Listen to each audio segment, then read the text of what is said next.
Pierre Vilar, História Social e Filosofia da História. O presente texto, até então inédito em língua portuguesa, é uma intervenção em uma palestra de Pierre Vilar, em um dos colóquios dedicados a examinar a relação entre a história e o historiador, realizado nos dias 22 e 23 de fevereiro de 1964, sob os auspícios do Centro para Intelectuais Católicos. Versão extraída da revista francesa La Pensée, número 118, de dezembro de 1964. Quando nosso amigo Bedárida me convidou há algum tempo para participar dessas discussões, me apontou que se trataria da objetividade na história, um problema antigo que me preocupa há muito tempo e que gostaria de pensar a respeito, mais uma vez, com vocês. O título finalmente adotado para minha apresentação, História Social e Filosofia da História, me incomodaria mais por sua excessiva amplitude se não pensasse que se trata realmente de uma formulação diferente do mesmo problema. Eu imagino, de fato, e se eu estiver errado, faço a gentileza de me dizer que quando perguntaram ao cônego Albert, abre aspas, que relações você percebe entre a fé religiosa e a pesquisa na história das religiões, fecha aspas, vocês quiseram formular a seguinte pergunta paralela à de um historiador marxista, abre aspas, que relações você percebe entre sua profissão de historiador das sociedades e sua filosofia da história? Fecha aspas. Ou se estou me referindo ao tema mais geral de nosso debate, e a sua ideologia? Este terreno é tão claro que me coloco nele voluntariamente, mas não deduzam disso que eu aceito o paralelismo em todos os seus termos. Sei que numerosas e notáveis mentes, entre as que eu mais respeito e também entre os que eu tenho menos respeito, no sentido de que a sua sinceridade é menos evidente, se autodenominam não marxistas, antimarxistas, marxistas, ou se estabelecem como marxólogos, só porque a desinência da palavra marxismo se qualifica, em sua opinião, uma doutrina que seria, no limite, uma religião, da qual Marx seria pelo menos o profeta e, no limite, Deus, já que também se usam palavras de teologia e catecismo. Confesso que às vezes me diverte ver como as palavras de fé, de teologia, hoje em dia, e muito legitimamente carregadas de respeito e consideração, encontram, quando aplicados ao marxismo, um tom de condenação implícita, desdém ou pelo menos ironia que lhes reservou até recentemente a época do positivismo e do cientificismo triunfantes. Um jovem historiador, a quem estimo pela sinceridade apaixonada de sua vocação, recentemente me atribuiu, em um artigo muito louvável, uma fé juvenil dentro do marxismo. O termo juvenil é sempre bem-vindo, mas o termo fé, quando vem de um crente, não pode ser mais do que uma palavra de simpatia fraterna. Se mistura, apesar de tudo, em uma gentil ironia, quer dizer que quem fala de fé marxista, se bem, e aqui é onde eu quero chegar, que o marxista, e nesse caso seria eu, se atribui uma atitude científica. Estou exagerando? Este é exatamente o objetivo do exame de consciência que vocês me pediram para fazer, e irei abordá-lo imediatamente. Poderia dizer-lhes que não considero o marxismo uma fé, em minha experiência pessoal. Porém, as definições serão necessárias e, de qualquer maneira, não será uma demonstração, mas um testemunho. Espero, em vez disso, fornecer alguns argumentos válidos por si só, afirmando, precisamente como um historiador social, que o marxismo não é uma filosofia da história. No entanto, é uma filosofia. Quero dizer que não é uma negação metafísica da metafísica, não é positivismo. Não reserva um lugar sistemático para o incognoscível. Para o marxismo, não há nada mais inexplicável do que o que ainda não foi explicado. O homem e o espírito não lhe aparecem como dados, mas como resultados, como conquistas contínuas. Isso está muito próximo e muito longe do entusiasmo racionalista do século XVIII. Seria legítimo ou discutível o fato de aceitar esta dupla herança e considerá-la como uma condição de liberdade frente a toda a mitologia, como uma condição de adequação do espírito ao mundo de uma ciência que fazia de toda filosofia inútil. Porém, isso não é o que vocês perguntam, porque quando perguntam, pode ser crente e historiador das religiões? Não quiseram dizer, pode ser crente e historiador das sociedades? Ou se não, pode ser historiador social e professar uma filosofia da história?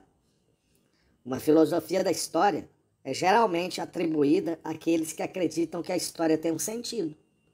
Sabemos que se tem falado muito nos últimos anos sobre o sentido da história, mas entre os que não se contentam com o sentido que a história parece assumir, do que entre os que a veem avançar com simpatia. Penso, no entanto, que uma suspeita pesa sobre o historiador que pretende saber de antemão o significado da história. Mas, no fim, já que por definição ele lida com o passado, nós pensamos que o historiador tem defesas. Bem, quando ele diz, a história vai neste sentido, a história já se foi, descobriu por que certamente apresenta riscos, não procurá-lo significa desistir de pensar. Sempre me pergunto, o que podem fazer dentro de sua profissão os historiadores que não acreditam que a história tem um sentido? Consagram a vida a uma matéria impensável? É verdade que o positivismo e mais tarde o neopositivismo subjetivo, certamente mais desenvolvido entre os filósofos do que entre os historiadores, admitiram que a profissão de historiador consiste em procurar o que aconteceu sem perguntar por que aconteceu assim, e se destacar sem cessar a infinita variedade de coisas humanas a fim de demonstrar que em seu domínio a necessidade não existe. Admito a dificuldade de chegar aos pontos de necessidade nos processos da história humana. Admito a fragilidade da nossa noção de causa. Admito que em todos os momentos o mesmo problema histórico pode apresentar várias soluções. Mas se o fato passado, o que há de se estabelecer, para que uma vez estabelecido se torne o dado, é considerado, de antemão, rebelde à minha análise, se a esperança de reconstruir seu mecanismo me proíbe, e se eu chamo essa barreira que me opõe de acaso ou liberdade, então eu renuncio ao trabalho científico. Portanto, colecionarei acontecimentos no máximo como retratos, escreverei instituições que narrarei, mas não tentarei compreender, pois se tento compreender é que suponho que a história tem um sentido. Este postulado não é a filosofia da história, é a condição de uma ciência histórica. A crítica epistemológica, cuja tarefa é demolir este postulado, não chega a disfarçar que se trata de uma afirmação de uma filosofia da história, e se esgota em provar, ao mesmo tempo, que não há mais história do que a do historiador, e que a profissão de historiador tem como primeira obrigação separar-se da história. Mas depois de alguns anos, o historiador prova o movimento ao caminhar. Além disso, o aparato científico está cada vez mais assumindo o controle das disciplinas que dizem respeito ao homem. Por que não conceder ao historiador o que é dado ao sociólogo ou economista? Porque os sociólogos e economistas, no fundo, ainda consideram a história como o domínio do particular, do acidental, do circunstancial, enfim, como resíduo das estruturas e irregularidades das quais eles pensam se ocupar? Onde a sociologia e a economia, não puramente teóricas, encontrarão informações suficientemente abrangentes, se não na história?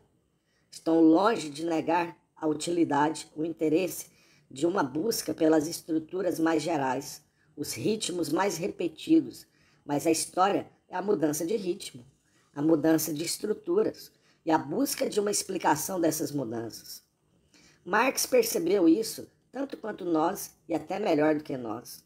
A negação de Marx pela sociologia alemã e pela história positivista foi o que fez perder a sociologia científica, que a história dá forma, um tempo que já é difícil de recuperar e por isso tem que redescobrir passo a passo os itens do progresso.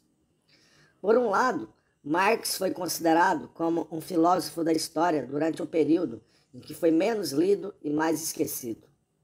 Hoje em dia, nós o aceitamos como filósofo, outros como economista e outros como historiador, mas o que ele realmente foi não é suficientemente dito. O primeiro cientista a propor uma teoria geral das sociedades em movimento. Ora, uma teoria geral não é uma filosofia, é o quadro de uma série de hipóteses submetidas ou por submeter às verificações da experiência. A crítica epistemológica subjetivista se opõe a isso. Primeiro, que a história é muito pouco conhecida e analisada para apoiar uma teoria, e é por isso que a alegada teoria precede a história.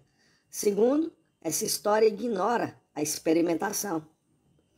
Hoje, outra crítica se levanta contra essa posição modesta, ou falsamente modesta, que tenta, ao contrário, superar Marx no sentido de que nossos métodos de análise e informação são infinitamente melhor usados do que os dele. Aqui estão duas atitudes contraditórias que se juntaram mais de uma vez.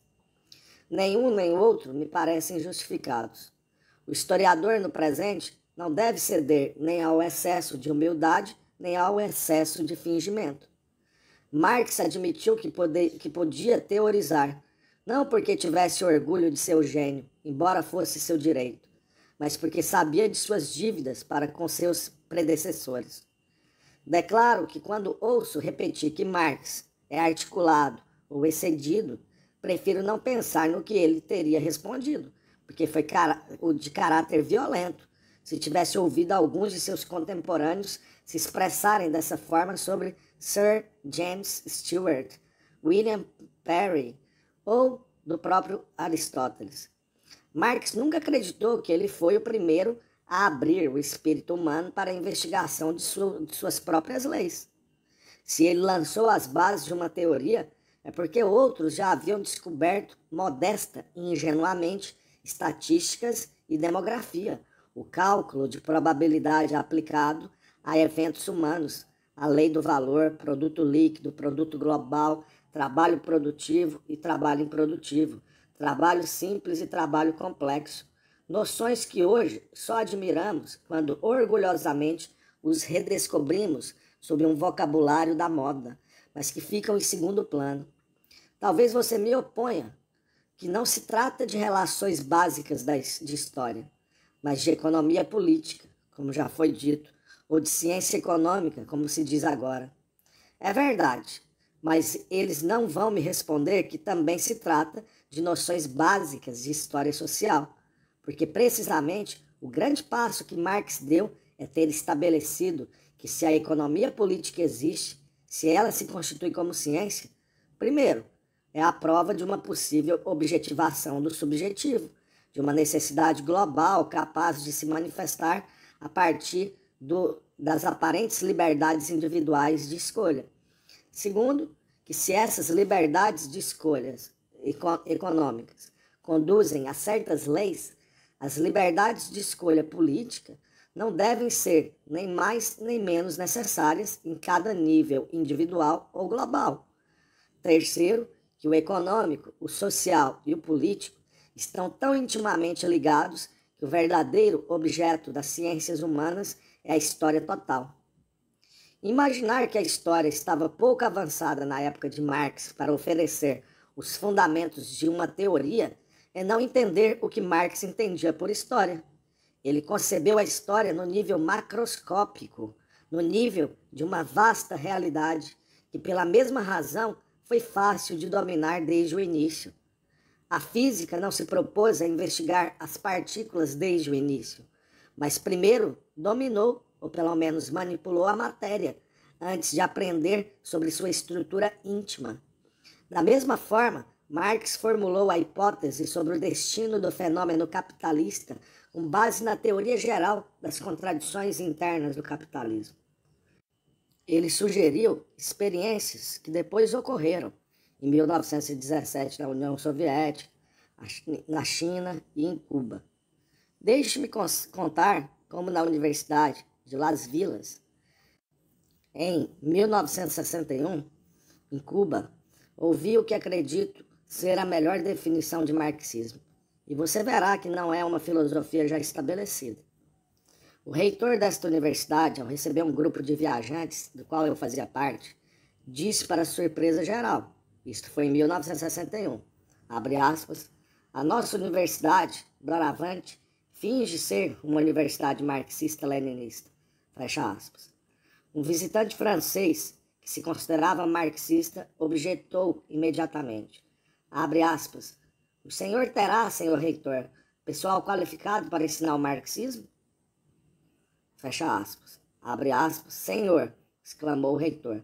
Para nós, o problema não é ensinar, mas aprender fazendo a revolução, associando constantemente prática e teoria. Fecha aspas. Recentemente, em seu último livro sobre Marx, Roger Garaudy definiu o marxismo como uma metodologia de iniciativa histórica. Acho que a fórmula é boa, pode ser mantida. É verdade que isso parece nos distanciar do trabalho simples do historiador. Marx, um historiador nato, nunca quis preparar uma teoria para uso dos historiadores do futuro, nem esperou que os historiadores de mesa tirassem conclusões para que ele pudesse prever e inspirar a transformação do mundo, a partir de uma visão global e rápida dos modos de transformação observados nas estruturas passadas, evoluções, revoluções, obteve previsões e realizou experiências. Os resultados podem estar muito longe das primeiras hipóteses. É exatamente isso que faz o marxismo responder à própria definição de ciência: experimentar a experiência com base na teoria e modificar a teoria na medida em que a prática o exigir. As próprias modificações pelas quais a previsão marxista sofreu no curso da ação provam que a teoria não foi fixada. Não é menos evidente que a experiência histórica, em seus primórdios, não podia ser modelada em cálculos muito sutis. Era necessário partir de diagramas. Portanto, é possível e mesmo verdade que a prática dos estudos históricos da história do passado sofreu e ainda sofre nos mesmos países onde se dá a experiência histórica, tanto um abandono relativo por lidar com o presente, como um uso tão intimamente ligado à luta cotidiana que impede tanta análise histórica dessa luta quanto a crítica marxista dos períodos de construção. É apenas uma forma de confirmar mais uma vez que o historiador está dentro da história e que há um sentido histórico em cada momento da historiografia. Nós próprios não escapamos disso. E um dos aspectos do nosso trabalho é julgar, a cada momento, em que medida a nossa própria reflexão e a de outros historiadores vizinhos obedece à inflexão do momento. Sem dúvida, a melhor forma de não escapar, nunca escapar da pressão do histórico, mas dominá-lo, obedecendo-o, é ter plena consciência da história.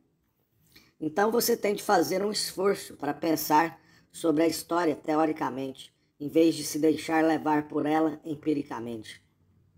Eu me pergunto então, se as ciências humanas atuais, que nos oferecem instrumentos de análise mais complexos ou agudos em uma base diária, de fato oferecem um quadro melhor de hipóteses e problemas do que o marxismo, a única teoria social cuja experiência histórica viva coloca os conceitos para o teste. Ele verifica e modifica hipóteses constantemente. Não imaginemos que o arcabouço teórico e os problemas marxistas sejam soluções fáceis. Não é fácil ser marxista. Acho que você tenta ser, mesmo que nem sempre tenha sucesso. Mas o que me parece uma atitude particularmente frutífera para o historiador é essa luta para transportar para o estudo do passado o choque vivo e criativo da teoria e da prática. Desse ponto de vista, não vou propor um longo balanço, mas apenas algumas observações.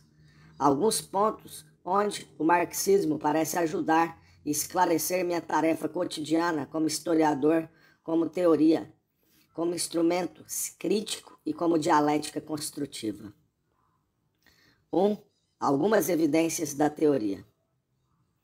A noção de forças produtivas como fator de crescimento na história. Hoje, todo jovem candidato a qualquer escola técnica ou comercial é obrigado a ter uma reflexão sobre o tema produtividade. Existem institutos de produtividade. Produtividade é progresso. O estudo da produtividade é adotado como tema de congressos de ciência histórica. Há quem esteja seriamente convencido de que a noção é uma conquista de Colin Clark, mas Marx não ignorava que a noção já estava no germe em Aristóteles e alcançou clareza desde William Perry. Sabia disso na obra Relacionamento, de todo o segredo da história social, onde todo o segredo da história social é encontrado. Mas ele não simplificou isso. Ele não fez da produtividade uma condição suficiente para a transformação histórica. Ele se limitou a torná-la a condição necessária, o que é muito diferente. A hipótese materialista de Marx é modesta e, por assim dizer, de caráter negativo. Consiste na seguinte sugestão: observem as forças produtivas e, de fato, o número de homens e de recursos explorados. Talvez, porém, sobretudo as técnicas de produção, porque somente elas podem vencer a tendência decrescente dos rendimentos na exploração da natureza. Se as forças produtivas, assim definidas, não se moverem, serão imobilizadas das capacidades, será uma imobilização das capacidades de criação da vida humana, as próprias formas de civilização. Se, ao contrário, as forças produtivas se moverem, tudo será posto em ação. A paixão atual pelo problema do desenvolvimento, nada mais é do que o reconhecimento dessa ideia. Você acha que é uma ideia simples e elementar? Vamos meditar sobre a definição de profundidade de Marx. Você verá quanta pesquisa exige do historiador econômico e social. A quantidade do valor de uma mercadoria, abre aspas, permanecerá evidentemente constante se o tempo necessário para sua produção também for constante. Mas se o tempo varia com cada modificação da força produtiva do trabalho, que por sua vez depende de circunstâncias diversas, entre outras, da habilidade média dos trabalhadores, do desenvolvimento da ciência e do grau de sua aplicação tecnológica, das combinações sociais de produção, da abrangência e da eficiência dos meios de produção e das condições puramente naturais, fecha aspas. Apresentei os convites que existem nessa citação para um programa de estudos. Destaco também que Marx introduziu como última indicação a respeito das condições naturais uma série de sugestões que rapidamente especificou na observação da produtividade modificante, do domínio das produções agrícolas dependentes da meteorologia, que abrangem todo o conjunto socioeconômico, de problemas socioeconômicos, da desigualdade de safras ao longo da história. Isso também inclui o problema da produtividade desigual nas minas, sobre a qual repousa a história dos desequilíbrios monetários e movimentos dos preços. Isso introduz, em suma, de maneira mais geral no programa do historiador, toda a geografia, a dos recursos e a das distâncias. As outras indicações nos convidam a estudar a história das técnicas e a história da ciência, sem esquecer que os problemas de implementação, como dizem os economistas, são tão importantes quanto os de invenção. Por fim, ao contar entre as forças produtivas as características positivas da organização social do trabalho, Marx convida a uma sociologia do trabalho, noção que deve ser ainda mais ampla do que a sociologia industrial, porque podemos sonhar com uma sociologia do trabalho, do escravo ou do camponês, dos quais só o historiador pode nos dar conta. A primeira indicação sobre a capacidade média das fechaduras implica uma investigação orientada tanto para a eficácia da aprendizagem no quadro empresarial medieval, como para o estudo da educação técnica moderna, um dos critérios mais reconhecidos das atuais condições de desenvolvimento. Parece que o programa de Marx na história econômica e social não só não corre o risco de ser superado, como ainda está longe de ser satisfeito. Acrescentemos que, felizmente, Marx é muito mais materialista do que os seus críticos, menos mecanicista e fatalista. Quando coloca a condição principal e necessária de crescimento, a modificação positiva da produtividade, sabe perfeitamente que não é suficiente no sentido de que é necessário acrescentar o estudo psicológico humano, porque nem todos os camponeses desta produtividade são técnicas, nem todos os componentes desta produtividade são técnicas, mas também sociais. O fator espiritual, o fator alma, não pode ser ignorado. Por isso aparece em outro exemplo. É inútil sublinhar que, ao propor exemplos, me resigno a deixar muitos aspectos e nuances nas sombras, o que, como se sabe, é a regra em exposições como estas. Classes e luta de classes.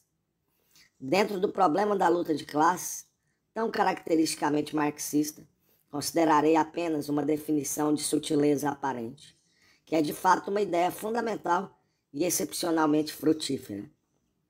É a ideia de que as classes sociais não se distinguem por seus ganhos e consumo, mas por sua situação no processo de produção. A aparência externa que os ricos e os pobres dão é importante e determina as psicologias, mas não é o motor de mudanças e lutas. O problema não é saber ser rico, pobre, mas saber como ser. Os principais problemas da história social são acumulações e empobrecimento. Torna-se rico ou pobre pela forma como participa da produção, dentro da qual se coloca numa posição de força ou de fraqueza.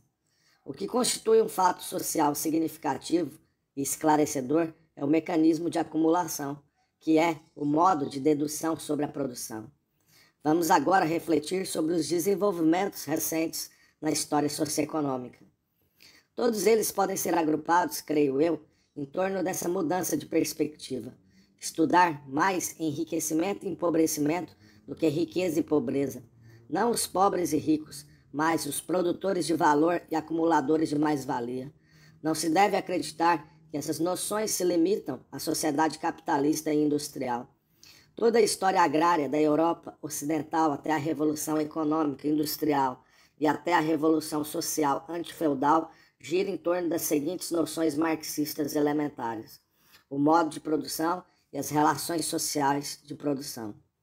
Assinalemos apenas os grandes fatos que se enquadram perfeitamente neste quadro: o feudo, a comunidade do povo, os modos de propriedade, os regimes de arrendamento, os sistemas fiscais e capacidades de armazenamento, as repercussões desiguais das crises meteorológicas nos diversos modos de renda, a saber, as leis das separações sociais e esses lucros maiores, são muito bem demonstrados por meu professor, Ernest Labrousse.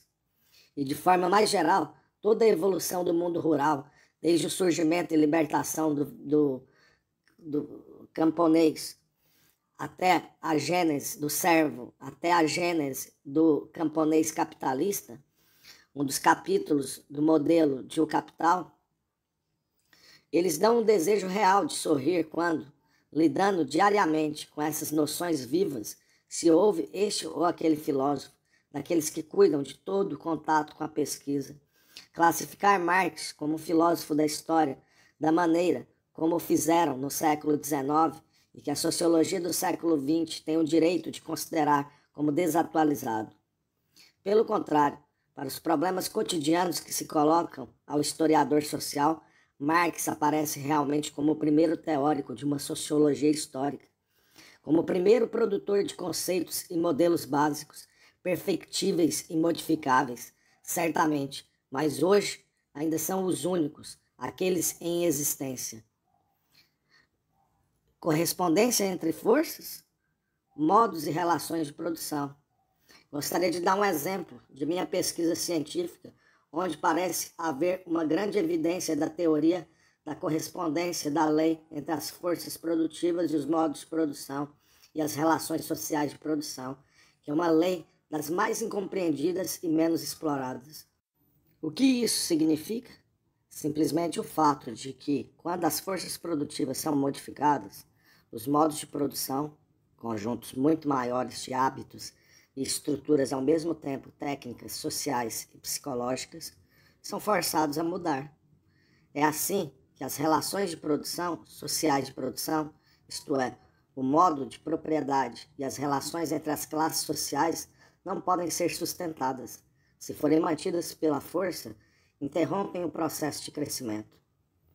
Em seu trabalho sobre a sociedade agrária catalã do século XIX, em meu trabalho sobre a sociedade agrária catalã do século XVIII, encontrei uma aplicação extraordinariamente clara dessa lei, que pode dar um exemplo bastante característico do que é chamado na história de experimentação espontânea. Na Catalunha espanhola, entre os anos de 1714 a 1808, que é um território suficientemente grande para suportar os ritmos desiguais de evolução dos elementos e que, no entanto, é suficientemente pequeno para poder observar as modificações das forças produtivas que são geograficamente concentradas na costa e em certas regiões rapidamente habitadas. Nessas regiões, verificam-se importantes inovações culturais, substituições de culturas, na rotação de culturas nos sistemas de fertilizantes e nas formas de irrigação. Mudanças rápidas no conjunto dos mais complexos dos modos de produção são vistas onde essas mudanças ocorrem, ou seja, a própria estrutura das quintas, que são a servidão coletiva, arrendamentos tradicionais, associações entre agricultura e pecuária, circuitos entre a percepção do dízimo e a manutenção dos pobres nas freguesias, o impacto social das crises meteorológicas, tudo isto assumiu uma nova fisionomia. E, finalmente, o antigo sistema social, as relações de produção, terminaram e tenderam a desaparecer, embora com dificuldade. Os eventos que se seguiram podem ser acompanhados em detalhes. A maneira como a renda senhorial deduzida da produção aumentava no absoluto e diminuía no relativo. Como uma nova camada social pegou uma parte dessa renda e a usou em um sentido diferente. Como o dinheiro penetrou nos circuitos onde antes não penetrava. Como a localização da propriedade foi modificada e como o camponês pobre se tornou proletário assalariado, enquanto o filho do camponês rico se tornou burguês. O interesse era comparar o que foi dito acima com o que aconteceu em regiões onde há pouco aumento populacional e as técnicas permanecem inalteradas. É aqui, em certas aldeias nas montanhas, onde o homem reconheceu que pertence ao proprietário da terra, como era feito no século XIV. O dízimo realmente pagava pelas funções eclesiásticas. Não havia distinção entre o uso e a propriedade ou entre o bem privado e comum. O dinheiro circulava pouco e os direitos fiscais do senhor feudal e do rei, pelo menos em termos relativos, pesavam cada vez mais. A justaposição dos dois casos, cidade-montanha e cidade suburbana, descrito pelos próprios habitantes em suas respostas a interrogatórios muito detalhados por volta de 1789, é o que chamo de experimentação verificadora. Mas o caso intermediário é ainda mais interessante. Neste caso, o processo estava em andamento, não estava no fim. É aqui que os homens que habitam o lugar, entre os quais há alguns dotados de um notável espírito de análise, expressavam por si próprios o que viam acontecer.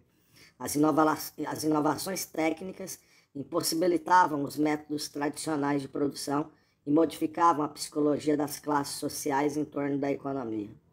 Uma verificação desse tipo não pode surpreender porque a formulação teórica de Marx não surgiu do nada e se deve essencialmente a um uso inteligente dos textos do século XVIII.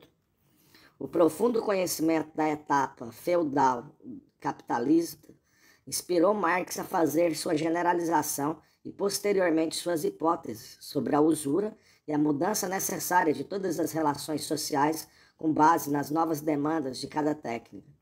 Mas quando os economistas contemporâneos propõem como alternativas a Marx algumas interpretações sumárias do início da sociedade moderna, onde nenhuma experiência histórica séria pode ser encontrada, então é legítimo considerar Marx como fundador, ainda não superado, de uma investigação metódica da história social. 2. O marxismo como instrumento crítico. Gostaria de abordar outro aspecto do método marxista baseado em um doloroso incidente que me fez perceber o equívoco que certas pessoas que eu estimo podem ter, não em relação à minha posição pessoal, o que não é o importante, mas sim um grande problema que surgiu, que é o mais sério. Aconteceu em Sèvres, em 1950. Professores de História e Filosofia se reuniram para se ajudarem a refletir sobre suas diferentes formas de pensar e a trocar ideias. Nessa ocasião, Paul Ricoeur proferiu uma palestra admirável sobre a objetividade da história, que posteriormente publicou em sua obra História e Verdade. Daquele dia em diante, aderi a muitas das fórmulas da história de Ricoeur, as quais, como nós, ele dá a possibilidade de um tipo de elaboração científica. Abre aspas, é objetivo, diz Ricoeur, o que o pensamento metódico elaborou, ordenou, compreendeu e o que pode fazer para compreender. A história deve adicionar uma nova província ao variado império da objetividade. Fecha aspas. Ricoeur disse isso apoiado por sua imensa e excelente cultura bem informada. Mas havia duas lacunas em minha mente. Ele parecia ignorar a obra de Ernest Labrousse e nem mesmo nomeara Marx.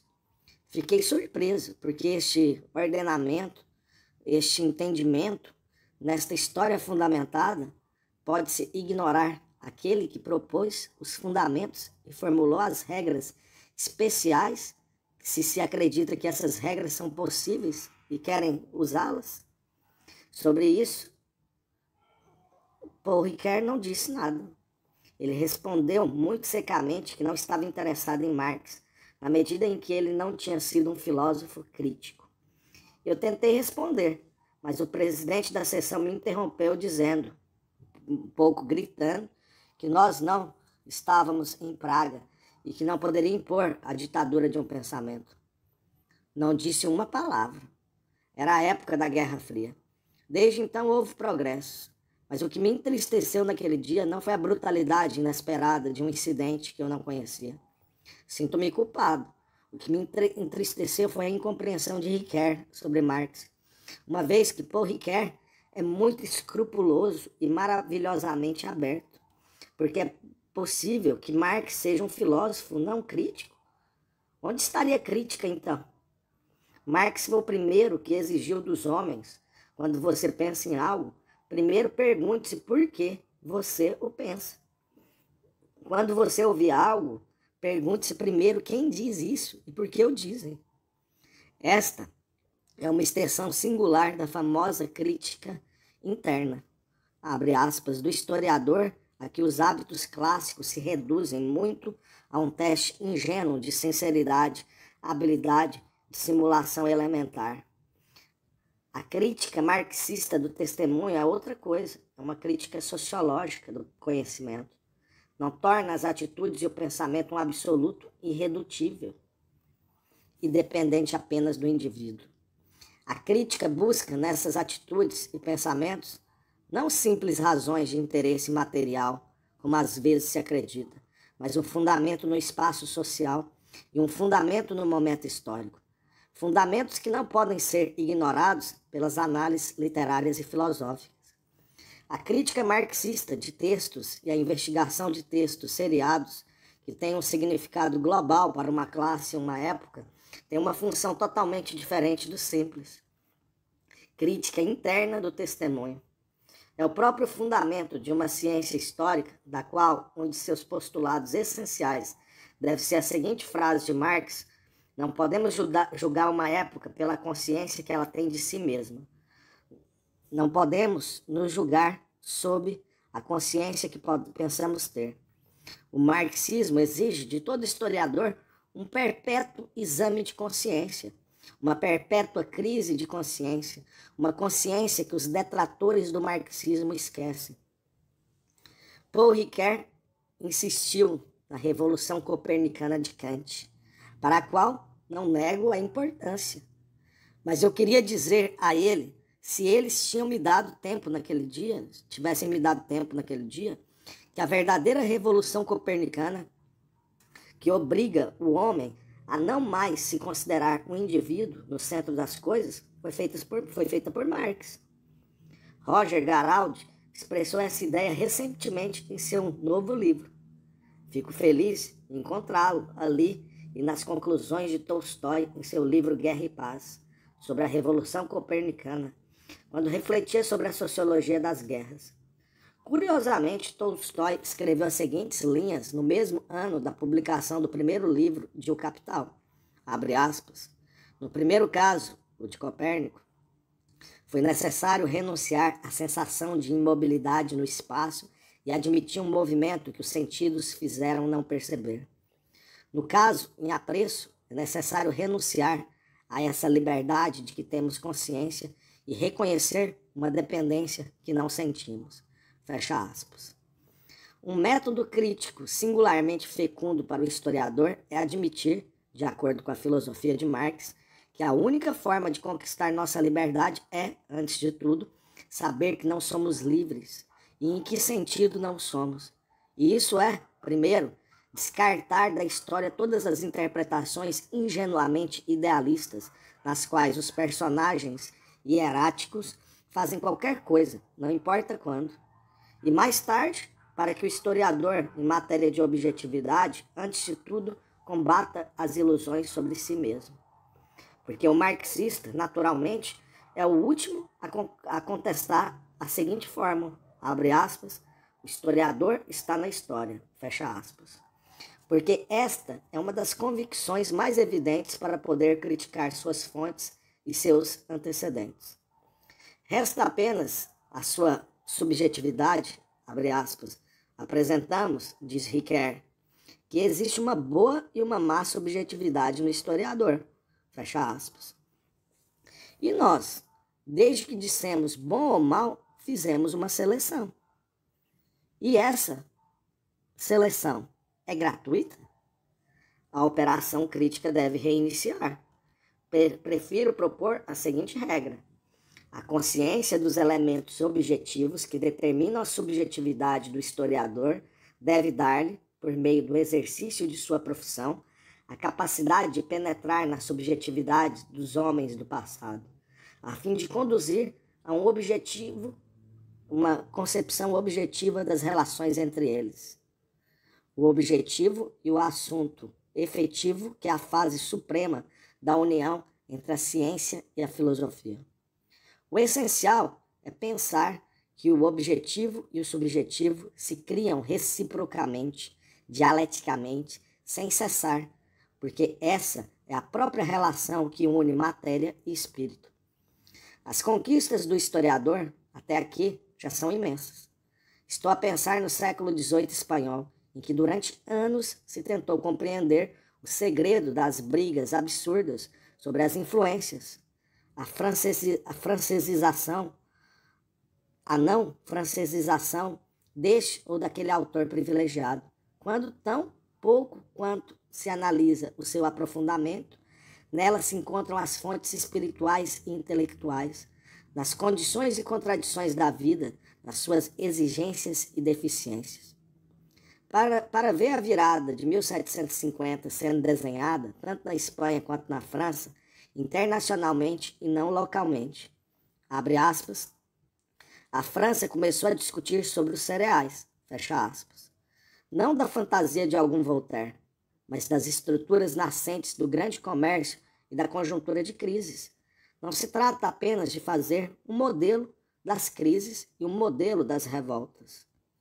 Guerra da farinha, O Grande Medo, de 89, mas também de fazer um modelo social e um modelo intelectual e até mesmo um modelo moral. Vamos reler os homens do século XIX. Para Michelet, o edital de Turgot sobre a liberdade dos grãos é a marselhesa do trigo, é a grandeza do espírito e a generosidade do coração. Para os autores da mesma época, Comeiro ou Ferrer del Rio são também os reformadores que assinam decretos semelhantes que são certos, mesmo que esse quilacho não seja Turgot. As pessoas que se revoltam não entendem, estão erradas, são ignorantes e às vezes cruéis. O próprio Michelet não se atreve a defendê-los. E os pobres padres da cidade que o defendem estão riscados como fanáticos, limitados ou mal intencionados e aristocratas que conspiram. Talvez seja verdade, mas agora sabemos que ele estava morrendo de fome. Isso nos colocará, por sentimento, ao lado do povo? Ou, pelo contrário, estaremos do lado dos reformadores burgueses, ainda que sejam muito taciturnos, só porque são inteligentes e vão ao lado do progresso? Aqui pode finalmente aparecer a verdadeira objetividade, apreendendo a razão pela qual o povo se rebela e a razão onde as únicas causas não são a inteligência nem a boa vontade, porque os reformadores tomam essa posição. A análise objetiva do movimento dos preços e dos lucros mais elevados, das contradições fundamentais entre as classes e das condições de passagem entre as categorias, pode parecer muito materialista para aqueles que se irritam com nossa profusão de números. Mas esses fatores são a única base para a superação das subjetividades do período, em estudo e da própria subjetividade. 3. O marxismo como instrumento dialético. Agora, apenas o problema mais difícil, o da causalidade. Nisto, Ricoeur é severo e não culpa. Depois de conceder ao historiador muito em termos de suas possibilidades analíticas, ele o priva de grande parte de sua confiança. Para ele, somos ingênuos, pré-críticos, oscilamos entre o determinismo e a probabilidade. Estou de acordo, mas, afinal, a física também não oscila entre probabilidade e determinismo e entre a noção de estatística e a noção absoluta de leis? Não poderíamos simplesmente dizer que a probabilidade é a maneira pela qual o determinismo nos é revelado? O problema surgiu entre os economistas. A análise alternativa à maneira da matemática? Ou uma análise causal de forma concreta, onde o fator exógeno constantemente parece atrapalhar o jogo?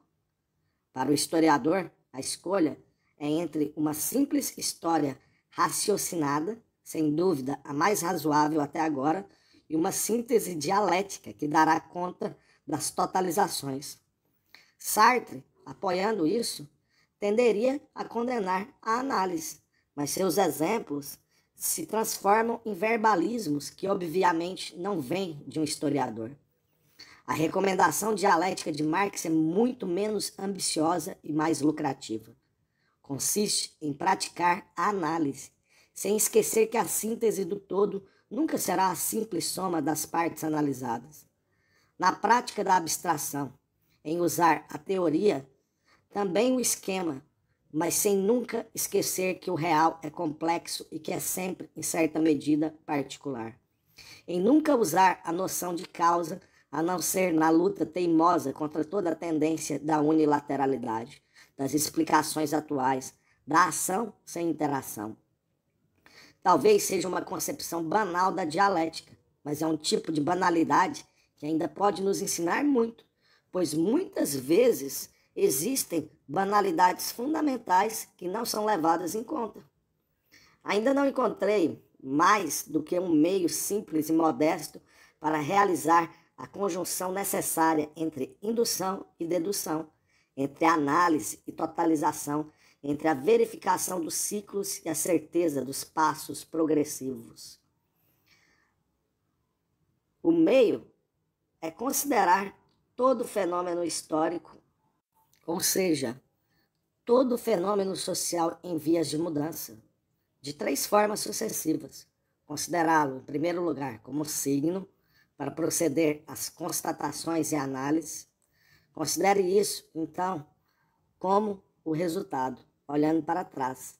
E considerá-la, enfim, como a causa, olhando para frente. Afinal, não é proibido fazer a síntese. Feito no final da análise recomendada, evitará qualquer explicação unilateral, não demográfica, não técnica, não científica, não a propensões a reticências. Não a taxa de produção da moeda. Cito as tentativas sucessivas de unilateral explicação que assaltou a história socioeconômica. Jamais descobrirá o verdadeiro ritmo da história, mas sim uma combinação paciente de estudo demográfico, história das técnicas, história da ciência, ritmos monetários, contradições e lutas sociais, impulsos espirituais e materiais que acompanham e sublinham os elementos anteriores, que os causam e porque são causados. Isso não nos impede de reconhecer como uma quase evidência que os contrafortes, mesmo os religiosos, atualmente tentam se integrar, que o motor da história, quase por definição, é a construção da própria honra e de seu espírito, por sua influência na natureza. Isto é, por produção, por trabalho. Mas a tarefa do historiador é explicar a passagem desse ponto de partida elementar às formas mais complexas de sociedade e civilizações. Mas isso não impede que Marx e Sartre admitam que as iniciativas humanas, apesar do caráter livre e voluntário que possam ter, especialmente que acreditam ter, são traduzidas em resultados globais, do prático, inerte, que em sua maioria os vem, contradizem os desejos lógicos e elementares daqueles que são, desde a origem, seus autores voluntários e inconscientes. Mas o trabalho do historiador não é verificar esse jogo de matéria com M maiúsculo. O que lhe interessa é o que foi criado e o que foi desenvolvido, uma promessa do que será criado e desenvolvido. Você talvez esperasse que eu focalizasse minha apresentação em um problema mais simples. Suas investigações históricas são orientadas por uma opção política sobre o futuro? Ou você se sente fora dele? Talvez seja isso que eles gostariam que eu tentasse. Deixe-me dizer que essa questão está mal colocada. Se trata de saber até que ponto eu sou livre perante hábitos, formações, sentimentos e escolhas que a própria vida e a própria sociedade me impuseram, digo-vos que não sou mais livre do que qualquer outra pessoa. Mas aqui, o menos livre seria aquele que se acreditasse assim, sem primeiro ter sido seriamente questionado. Por outro lado, às vezes acontece que o marxista estabeleça um vínculo, e é sem dúvida seu direito e ao mesmo tempo seu dever, entre uma atitude militante e uma atividade global, onde sua atividade profissional está naturalmente incluída. Isso só pode ser regulado por preferências e temperamentos individuais. Para dizer a verdade, duvido que um homem de temperamento ativo alguma vez tenha empreendido e possa efetivamente continuar um trabalho do historiador no qual a paciência e meditação solitária são necessárias. Certamente, este é o caso de Marx e Lenin, do desenvolvimento do capitalismo na Rússia. Mas a ação, meditação dialética desses 2 homens excepcionais dependeu em grande parte da cronologia circunstancial de sua biografia. Em casos ordinários, o homem de ação faz história e se consegue associar verdadeiramente numa criação recíproca, teoria e prática. Pode ser que não escreva apenas para a história com H maiúsculo, mas também para a história com H minúsculo, comércio para o método da história e para a ciência da história. Isso depende do seu gênio. No entanto, o exemplo recíproco é menos verdadeiro. É raro que um historiador erudito por vocação consiga conciliar sua tarefa cotidiana com uma ação militante. Isso não implica em qualquer renúncia ao dever cívico. O essencial é não permitir que se desenvolva qualquer contradição entre pensamento e ação. Por isso, o marxismo marxista está bem colocado. Neste sentido, ele pensa servir ao movimento progressista da humanidade, na medida em que pensa apenas historicamente. E o movimento de progresso da humanidade, mesmo com suas complexidades, contratempos e dificuldades, é sempre uma lição de história para ele. Para o historiador, não há contradição entre atitude científica e compromisso, porque seu compromisso se encontra justamente na atitude científica. O homem, por enquanto, ainda não dirige o mundo. O mundo, comandado pelo homem, é uma conquista contínua.